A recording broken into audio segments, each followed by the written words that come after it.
Bonjour, nous allons voir aujourd'hui la méthode de résolution d'un exercice classique sur le nombre dérivé et la tangente. On a une fonction définie sur R qui peut être définie sur un autre ensemble. On va étudier sa tangente en un point précis qui est le point ici d'abscisse 1. Puis on étudiera sa tangente en un point d'abscisse petit a. Petit a n'étant pas connu, c'est un paramètre, on le note par une lettre. On va commencer par la tangente en point d'abscisse 1. La méthode de résolution est toujours la même. Calcul du taux d'accroissement. Puis la deuxième étape, calcul de la limite du taux d'accroissement. Étape 3, on en déduit l'équation de la tangente. Et enfin, étape 4, on peut construire cette tangente. Calcul du taux d'accroissement en 1. Donc il suffit de connaître son cours. Ici, la fonction est définie sur R, donc c'est beaucoup plus facile. Il suffit de prendre un réel h non nul et de calculer le taux d'accroissement. On est en 1, donc ça va être f de 1 plus h moins f de 1, le tout divisé par h. Il nous faut donc calculer f de 1 plus h, f de 1. f de 1, c'est le plus facile. 1 au carré, moins 3 fois 1 plus 1. 1 moins 3 plus 1, ça nous fait donc moins 1. L'image de 1 plus h. De la même manière, je remplace x par 1 plus h, ce qui nous fait 1 plus h carré, moins 3 facteur de 1 plus h, plus 1. 1 plus h carré, c'est une identité remarquable, a plus b au carré, ce qui va me donner a carré, plus 2 fois a fois b, plus b carré. Je distribue le moins 3 fois 1, moins 3 fois h, moins 3h. Et il me reste le plus 1. Je réduis au maximum. H carré. 2 fois 1 fois h, ça me fait 2h. Moins 3h, il me reste moins h. Je m'occupe des constantes. 1 au carré, 1. Moins 3, ça nous fait moins 2. Moins 2 plus 1, moins 1. Je peux ainsi calculer le taux d'accroissement. Ça nous fait donc h carré moins h moins 1, moins f de 1, donc moins 1, ce qui nous fait plus 1, le tout divisé par h. J'ai donc h carré moins h sur h. Au numérateur, je mets h en facteur, h facteur de h moins 1 sur h. Je peux simplifier le taux d'accroissement par h et il me reste h moins 1. J'ai donc mon taux d'accroissement en 1 pour tout réel h non nul. Je vais ainsi pouvoir calculer sa limite et trouver l'équation de ma tangente. Donc la limite, quand h tend vers 0 du taux d'accroissement, c'est donc égal à la limite quand h tend vers 0 de h moins 1. H est proche de 0. Ce qui va donc prévaloir, c'est le moins 1. Quand h tend vers 0, h moins 1 tend vers moins 1. Donc, ma fonction f est dérivable en 1. Et son nombre dérivé, f' de 1, c'est donc égal à moins 1. Ainsi, je vais pouvoir trouver l'équation de ma tangente. Tangente en 1, son équation, c'est y égale f' de 1, facteur de x moins 1, plus f de 1.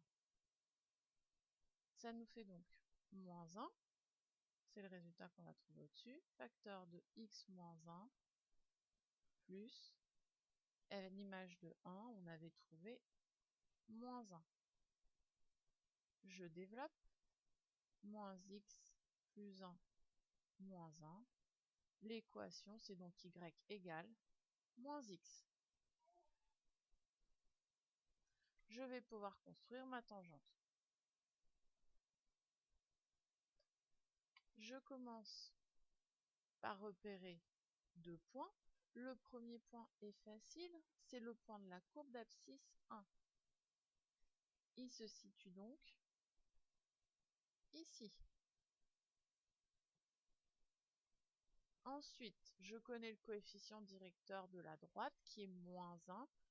Donc les ordonnées vont diminuer de 1. Je vais donc aller ici, puis les abscisses de 1. J'ai mon nouveau point.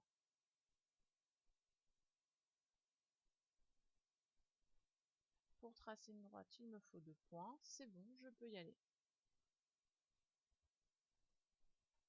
Ma tangente va donc être ici.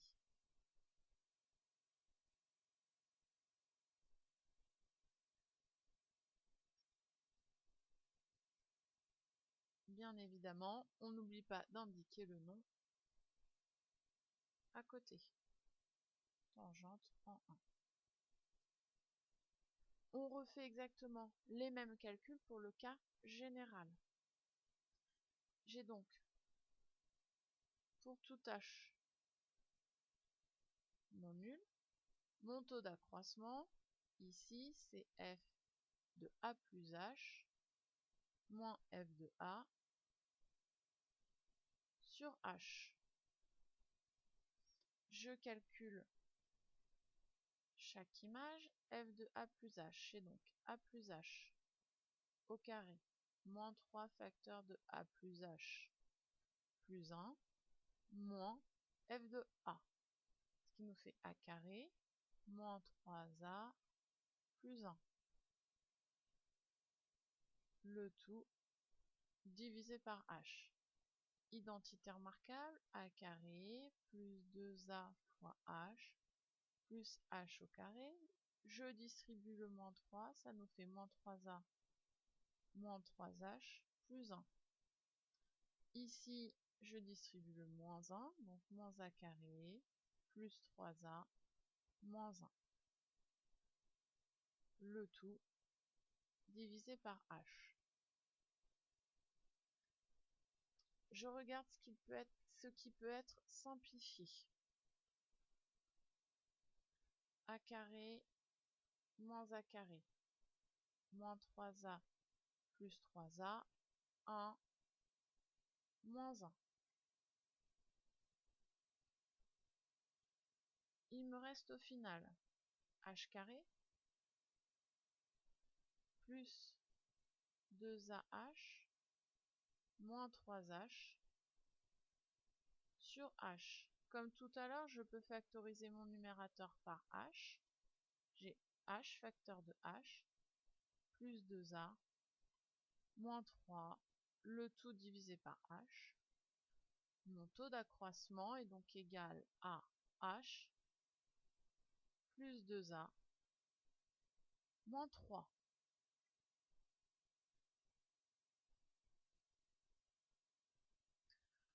Pour calculer la limite, quand h tend vers 0, h tend vers 0, il va donc rester 2a moins 3.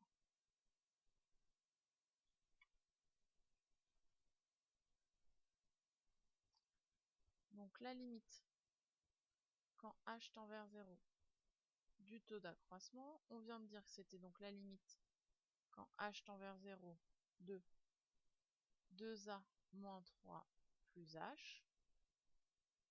Ça nous fait donc 2a moins 3. Donc, f est dérivable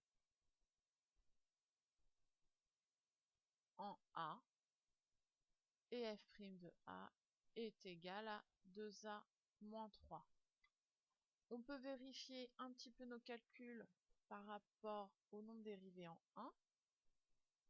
Donc ça se fait au brouillon. Hein. Donc si a égale 1, c'est ce qu'on a fait tout à l'heure. Est-ce qu'on retrouve bien notre résultat?